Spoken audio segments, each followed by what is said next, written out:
You're listening to The World at 8 with Lynn Mozart.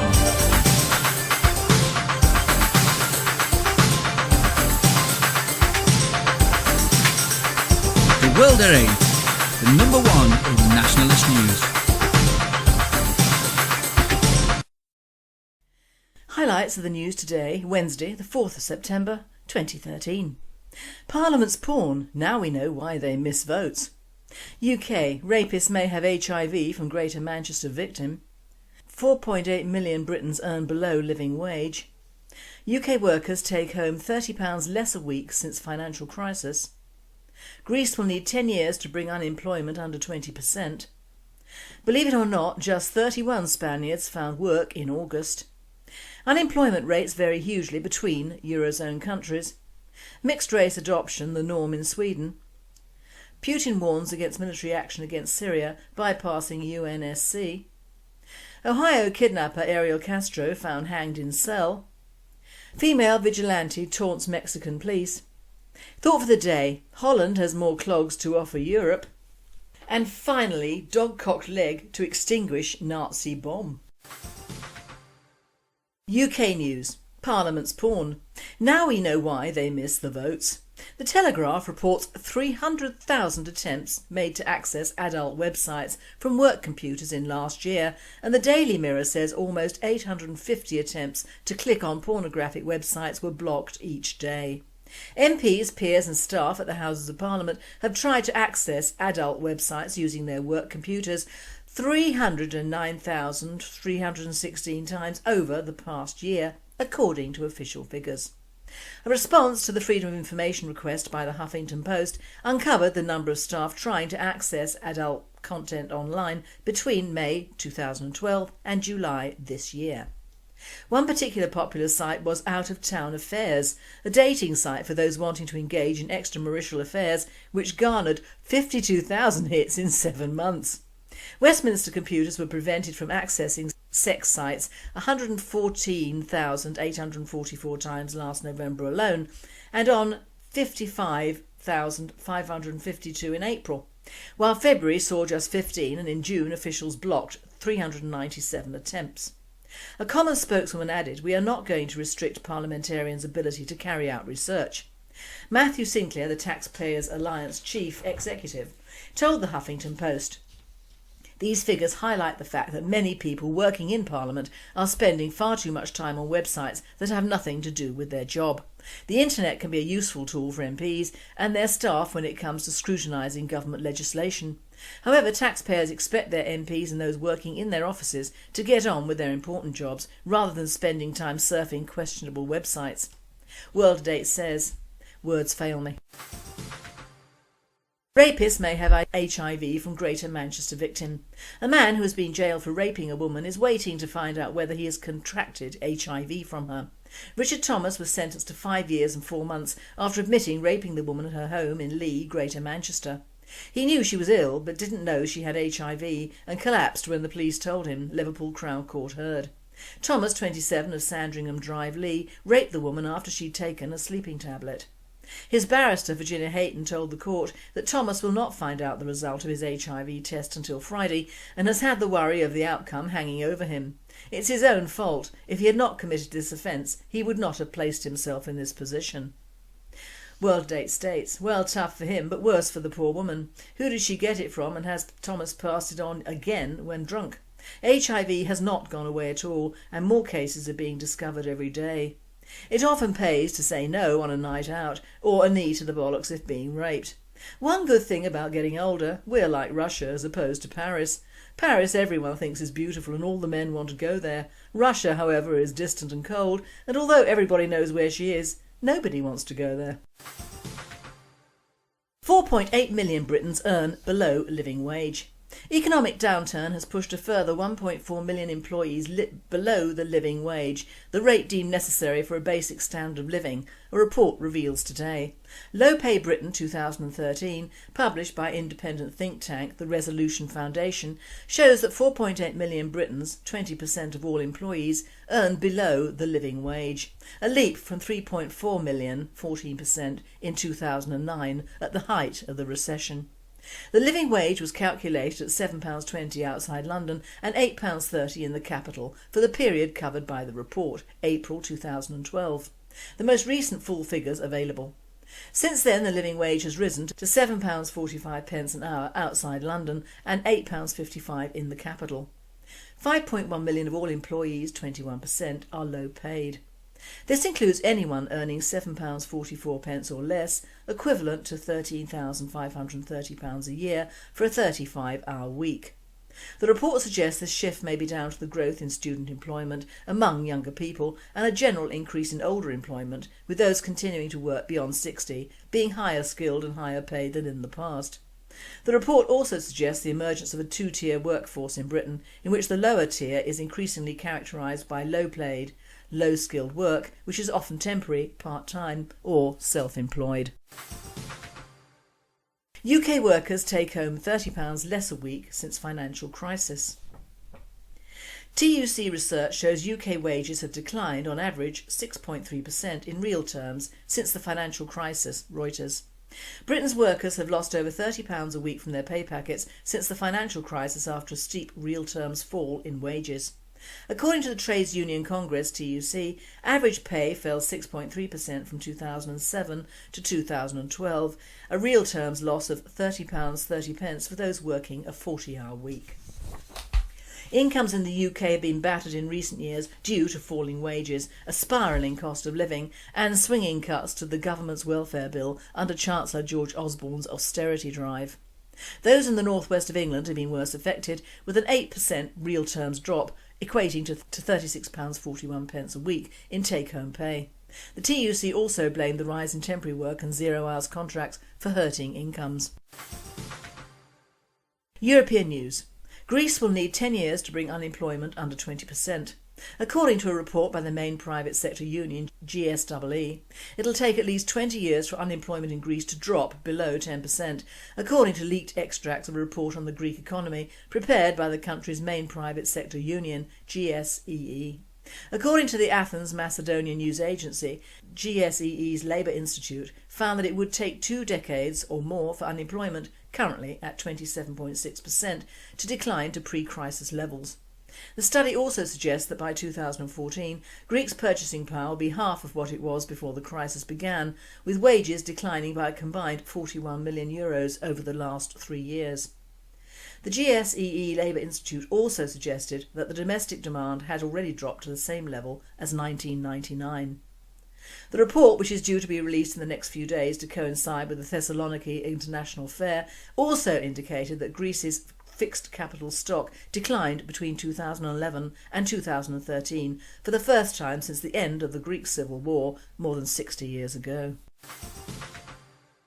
Believe it or not, just 31 Spaniards found work in August.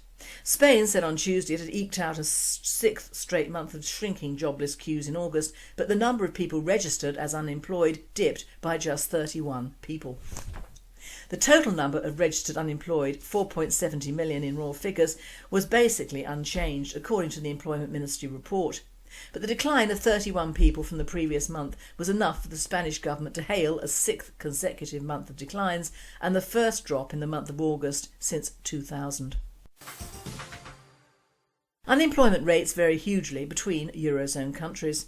Unemployment rates vary hugely in the Eurozone, with the worst hit countries, Greece 27.6% and Spain 26.3%, having jobless rates over 5 times higher than in Austria 4.8% and Germany 5.3%, according to Eurostat July figures. On average, the euro area unemployment rate was 12.1% and 11% in the EU 28. Mixed race adoption the norm in Sweden. The British debate about the pros and cons of so-called mixed-race adoptions is very different from the Swedish adoption experience. Here, the mixed-race adoptions are the norm, as virtually all children adopted in Sweden come from abroad. In fact, when white children started being adopted from Eastern Europe in the beginning of the 90s, there was a debate about the problems of invisible adoption, as these children were white Caucasian, just like the adopting parents. World at 8. Not similar to the UK at all, where prospective adoptee parents are pushed to adopt a mixed race or coloured child, as we're running out of white children to adopt. That is why many go to Eastern Europe to adopt a Caucasian child, and I don't blame them. World news. Putin warns against military action against Syria bypassing UNSC. Russia Today reports Russia needs convincing proof, not rumours, from UN experts that chemical weapons were used in Syria, said the Russian president in an interview with First Channel and AP. It is up to the UN Secretary to decide on the next course of action, he said. Speaking to journalists from Russia's state Channel 1 television and Associated Press, Russian President Vladimir Putin made a number of decisive statements regarding the supposed use of chemical weapons in the Syrian conflict, which evoked a threat of a US-led strike on Syria. We believe that at the very least we should wait for the results of the UN Inspection Commission in Syria, Putin said, adding that so far there is no information about what chemical agent exactly was used in the attack in Damascus suburbs and who did it. I've already said I find it absolutely ridiculous that Syrian government's armed forces, which today are actually on an offence mission and in some regions have already encircled the so-called rebels and are finishing them off, that the Syrian army has used prohibited chemical weapons, Putin said. They know all too well this could become a cause for sanctions and even for a military operation against them. That is stupid and illogical. We proceed from the assumption that if anyone has information that chemical weapons were used by the Syrian regular army, then such proof must be presented to the UN Security Council and the UN inspectors, Putin said, stressing that the proof must be convincing and not based on rumours or any sort of eavesdropped intelligence data, conversations, etc. Even in the US there are experts who question the reliability of the facts presented by the administration. These experts do not include the possibility that the Syrian opposition has conducted a pre-planned provocation in order to give their sponsors a reason for military intervention, he acknowledged. Ohio kidnapper Ariel Castro found hanged in cell. Ariel Castro, the convicted kidnapper who kept 3 women captive in his Cleveland home for a decade, has been found hanged in his prison cell. Castro had previously pleaded guilty to the charges against him to avoid the death penalty. Prison officials at the Ohio Correctional Reception Centre discovered Castro's body hanging in his cell at 9:20 p.m. Tuesday local time. After various attempts to revive him, his body was transferred to the Ohio State University Wexner Medical Center, where he was pronounced dead an hour later. Inmate Ariel Castro was found hanging in his cell this evening at 9:20 p.m. at the Correctional Reception Centre in Orient. He was housed in protective custody, which means he was in a cell by himself and rounds are required every 30 minutes at staggered intervals. Joe Ellen Smith of the Ohio Department of Corrections said in a statement. World Today states, very convenient. We need a few suicides over here, put them in a cell with a rope, leave them alone and let them do it or get help. It avoids large sums of money in appeals and actually feeding these bastards. Hats off to whoever helped him. Female vigilante taunts Mexican police. Ciudad Juarez, Mexico. Authorities are looking for a woman accused of killing 2 bus drivers in northern Mexico amid claims that the murders were committed by a vigilante avenging rapes, officials said on Tuesday. Local media received an anonymous message signed by Diana, bus driver Hunter, claiming the killings were payback for the sexual abuse committed by drivers in Ciudad Juarez, a border city with a dark record of violence against women.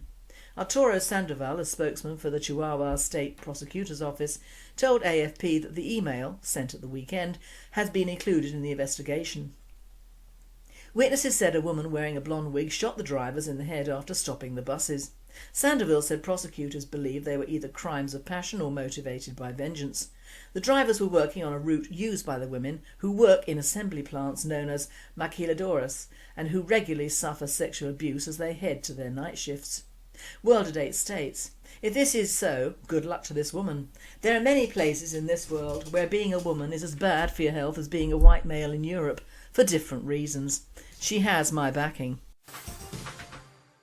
Thought for the day, Holland has more than clogs to offer Europe. Geert Wilders has more than encompassed my thoughts for today in this speech about the creeping green shadow of Islam, and his words do apply to our country today as well as the rest of Europe. Geert Wilders is a Dutch Member of Parliament. In a generation or two the US will ask itself who lost Europe. Here is a speech of Geert Wilders' chairman, Party for Freedom, the Netherlands, at the Four Seasons, New York, introducing an alliance of patriots and announcing the Facing Jihad conference in Jerusalem. Dear friends, thank you very much for inviting me. I come to America with a mission. All is not well in the old world. There is a tremendous danger looming and it is very difficult to be optimistic. We might be in the final stages of the Islamation of Europe. This not only is a clear and present danger to the future of Europe itself, it is a threat to America and the sheer survival of the West. The United States is the last bastion of Western civilization facing an Islamic Europe. First, I will describe the situation on the ground in Europe. Then I will say a few things about Islam. To close, I will tell you about a meeting in Jerusalem. The Europe you know is changing. You have probably seen the landmarks, but in all of these cities, sometimes a few blocks away from your tourist destination, there is another world. It is the world of the parallel society created by Muslim mass migration. All throughout Europe a new reality is rising. Entire Muslim neighbourhoods where very few indigenous people reside or are even seen. And if they are, they might regret it. This goes for the police as well. It's a world of headscarves where women walk around in figureless tents with baby strollers and a group of children. Their husbands, or slaveholders if you prefer, walk 3 steps ahead. With mosques on many street corners, the shops have signs you and I cannot read. You'll be hard-pressed to find any economic activity. These are Muslim ghettos, controlled by religious fanatics. These are the Muslim neighbourhoods, and they are mushrooming in every city across Europe. These are the building blocks for territorial control of increasingly larger portions of Europe, street by street, neighbourhood by neighbourhood, and city by city. There are now thousands of mosques throughout Europe, with larger congregations than there are in churches. And in every European city there are plans to build super mosques that will dwarf every church in the region. Clearly the signal is, we rule. Many European cities are already 1/4 Muslim. Just take Amsterdam, Marseille and Malmö in Sweden. In many cities the majority of the under 18 population is Muslim. Paris is now surrounded by a ring of Muslim neighbourhoods. Mohammed is the most popular name among boys in many cities. In some elementary schools in Amsterdam, the farm can no longer be mentioned because that would also mean mentioning the pig, and that would be an insult to Muslims. Many state schools in Belgium and Denmark only serve halal food to all pupils. In once tolerant Amsterdam, gays are beaten up almost exclusively by Muslims. Non-Muslim women routinely hear whore, whore. Satellite dishes are not pointed to local TV stations but to stations in the country of origin. In France, school teachers are advised to avoid authors deemed offensive to Muslims, including Voltaire and Diderot. The history of the Holocaust can no longer be taught because of Muslim sensitivity. In England, Sharia courts are now officially part of the British legal system. Many neighbourhoods in France are no-go areas for women without headscarves. Last week a man almost died after being beaten up by Muslims in Brussels because he was drinking during Ramadan. Jews are fleeing France in record numbers, on the run from the worst wave of anti-Semitism since World War II. French is now commonly spoken on the streets of Tel Aviv and Netanya, Israel. I could go on forever with stories like this. Stories about Islamization.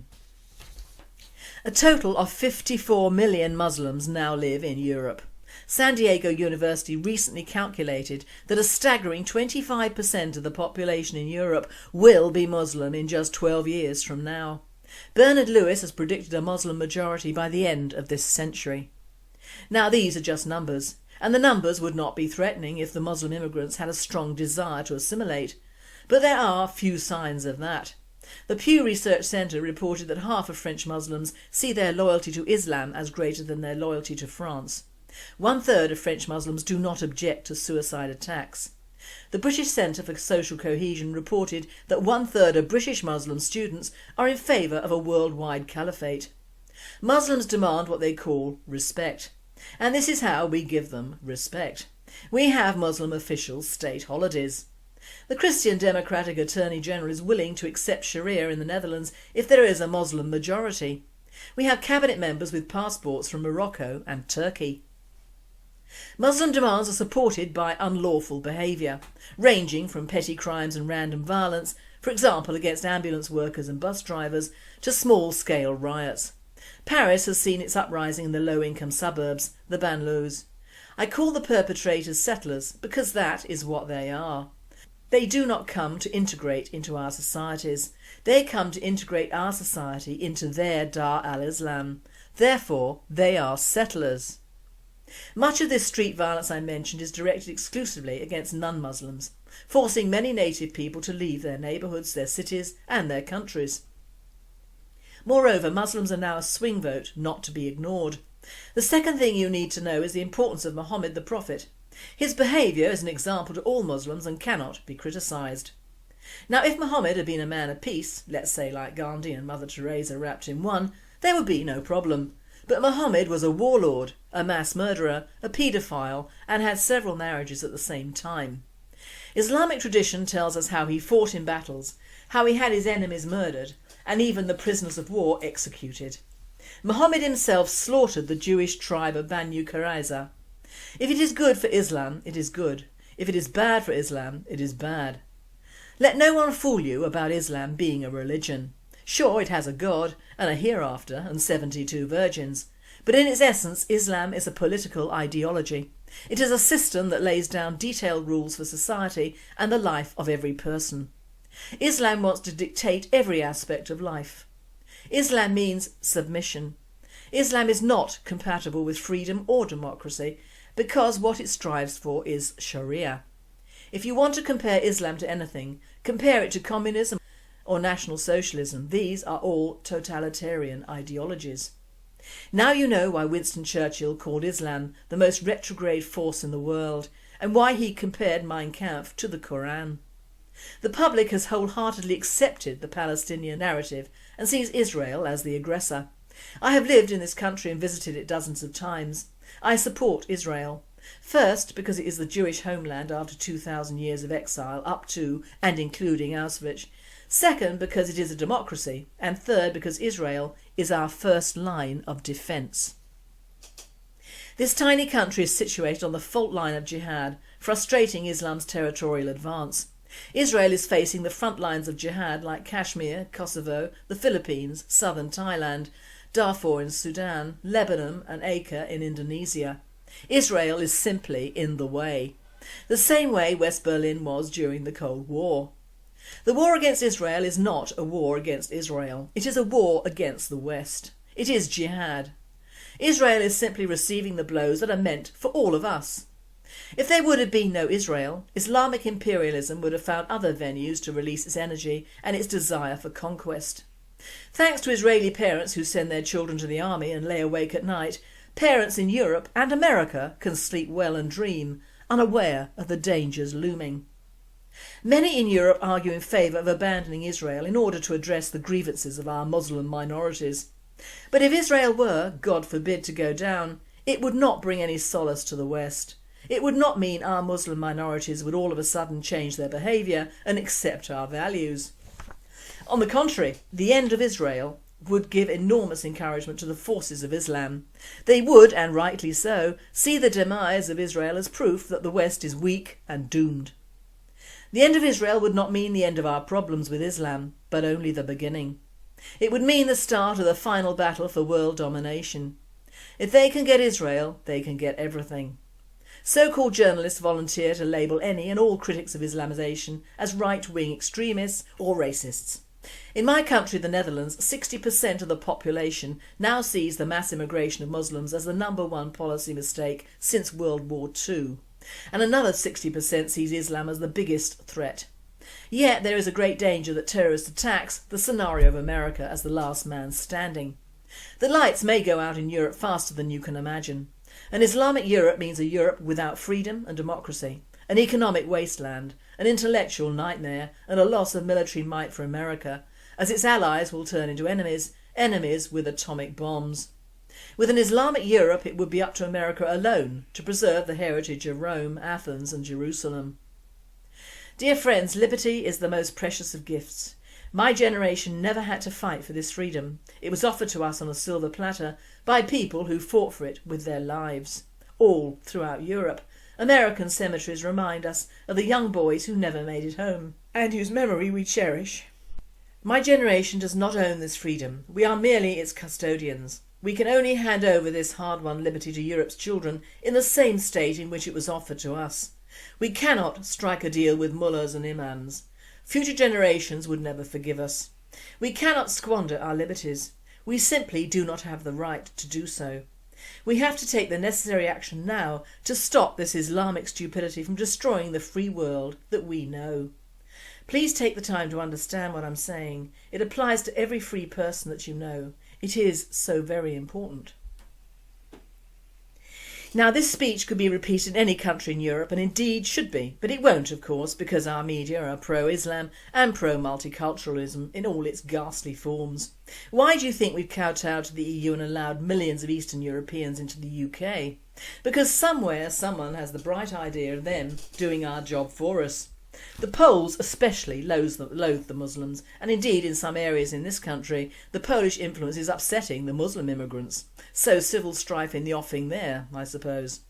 But it is by no mere chance that every time there's been a large Muslim movement into Europe, it's ended in bloodshed, even as recently as the Bosnian Wars. It doesn't matter that many of these people have lived in those countries for some years. They overbreed and they are all, as Goethe says, slaves of the Koran and the way of life it dictates. Never before has a religion failed so miserably to integrate or merely live beside the host religions in a European country, and indeed the host population. In the UK now, even down south, there are vast no-go areas for our own people, even those who have had the misfortune to live there before the influx of the last years. There are serious cases of harassment and violence towards these people from their so-called neighbours, and the local police are doing nothing about these cases. When I have the true facts from both certain families, I will post them on the British National Party site with pictures to name and shame.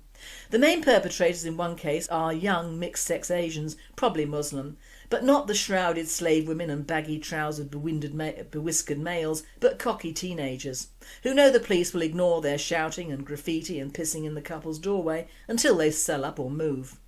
Another man was beaten up in his home in front of his children by ethnics, and I will get more details later. But it all boils down to the fact that while Middle England is salivating over white actors abusing little girls, we have a real social and economic problem in our midst that will not go away voluntarily, and the lie of the land can be seen from the pathetic police who are instructed to take up any manner of racial abuse except where it concerns a follower of Islam. Is this the way to a caliphate? If so, even as anti this government that I am, I cannot see the reasoning behind turning what was once a profitable, fairly self-sufficient country into a Lahore or Baghdad look-alike.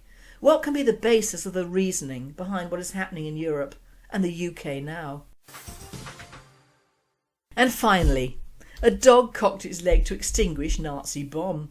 Juliana, a Great Dane, leapt into action after the device fell through the roof of her owner's house in 1941. It's thought that she put out the flames by standing over the bomb, lifting her leg and emptying her bladder. 3 years later, the courageous pet alerted customers to a fire that was ripping through her owner's shoe shop, earning her another Blue Cross medal for courage. Juliana's story was only revealed when auctioneers carrying out a house clearance at a property in Bristol discovered the second medal plus a portrait of the pet. A plaque attached to the picture reads, "Juliana, awarded a medal for extinguishing an incendiary bomb April 1941, awarded another for alerting the occupants of her master's burning shop November 1944.